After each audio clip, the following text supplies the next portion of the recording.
माझे एक निरीक्षण आहे. पावलापुरता प्रकाश माझे एक निरीक्षण आहे. बहुसंख्य भारतीयांना आयुष्यभर विनाकारण दुःख सहन करायची वेळ येते, कारण त्यांना आपल्या भावनांना काबूत ठेवता येत नाही. कुठल्या तरी अज्ञात मानसिक जडत्वाची ते शिकार असतात. हे एकच उत्तर आहे. जेव्हा परिस्थिती सुधारेल तेव्हा त्यातल्या त्यात उत्तम मार्ग असे शब्द व्यवसायात, उद्योगधंद्यात आपल्या कानावर नेहमी येत राहतात. नकारात्मक भीतीच्या भावना आपल्या हृदयात अशा काही खोल पुरलेल्या असतात की आपल्या विचारांची पद्धत नकारार्थी उत्तरांकडे जाते. मी त्या भीती दूर व्हाव्यात म्हणून कागदावर पेन टेकवले आहे. मी अनेक संस्थांमध्ये अनेक लोकांबरोबर काम केले आहे. त्यातील काही जणांनी स्वतःच्या मर्यादा स्वतःच निश्चित केलेल्या आहेत.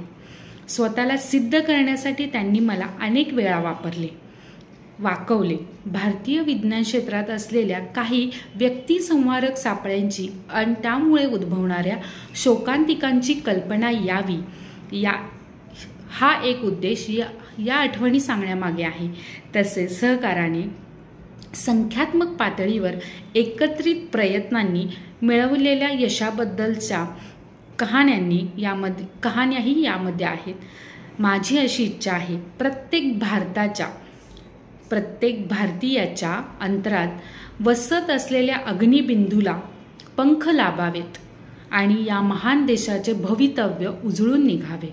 त्याने आकाशाला पालान घालावे. शास्त्रीय संशोधन एका माणसाला एक वेळ शक्य आहे, पण तंत्रज्ञान ही अनेकांच्या सहकार्याने घडू शकणारी गोष्ट आहे.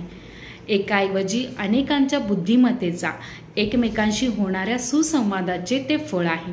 माझ्या समग्र क्षेपणास्त्र प्रकल्पांचे यश हे फक्त भारताने वेळेच्या मर्यादेत ठरवलेल्या उद्दिष्टांची पूर्ती करत 5 प्रकारची कार्यक्षम क्षेपणास्त्रे बनवली इतकेच सीमित नसून त्यायोगे काही संशोधक, अभियंते यांच्या उत्तम टीम्स निर्माण झाल्या.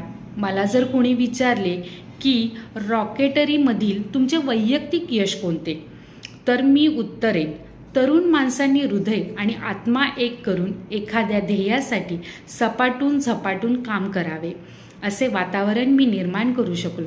नव्याने एखादी टीम जेव्हा काम करण्यासाठी एकत्र येते तेव्हा तिचे स्वरूप लहान मुलासारखे असते. उत्तेजित, उत्साह, कुतूहलपूर्ण आणि ऊर्जेने परिपूर्ण असे खदखदत असते. त्यांना आनंद मिळवायचा असतो आणि कोणतेही काम उत्तमोत्तम करायचे असते. मुलांप्रमाणे या आशावादी कल्पनांना मातापितांनी नीट मार्गदर्शन केले नाही तर त्या मोडून तुटून जातात.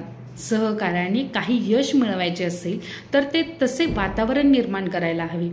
नाविन्याला वाव हवा, उत्तेजन हवे. मला अशा आव्हानांना नेहमीच तोंड द्यावे लागले.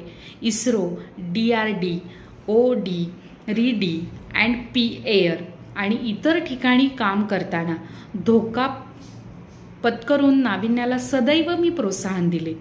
आम्ही प्रथम SLV-3 किंवा नंतर IGMDP या प्रकल्पासाठी टीम बनवल्या आहे. तेव्हा त्यामध्ये काम करणाऱ्यांना संस्थेच्या महत्त्वाकांक्षाच्या अग्रभागी राहावे लागेल. या टीममध्ये चांगलीच मानसिक गुंतवणूक केलेली असल्याने त्यांच्या कृती प्रकाशात राहिल्या. कुणाकडून कमी जास्त गुंतवणूक केली गेली, पण यश मात्र एकत्रित होते. मला कल्पना होती की संस्थेच्या व्यवस्थापकीय आधाराअभावी टीमचे मनोधैर्य खचण्याची शक्यता असते. त्यांचे स्वरूप एकत्र काम करणारे लोक इतकेच असता नाही तर एकजिन्सीपणा हवा.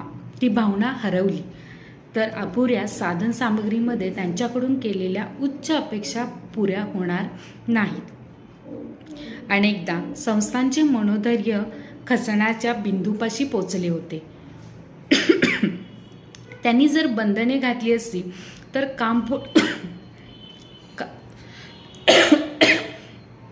काम पुढे जाणे कठीण बनले असते. संशोधनात गृहीत असलेली अनिश्चितता, गुंतागुंत टीम वर्कला कधीकधी पेचात पाडू शकते. पान नंबर 167 पर्यंत वाचन झालेले आहे. धन्यवाद.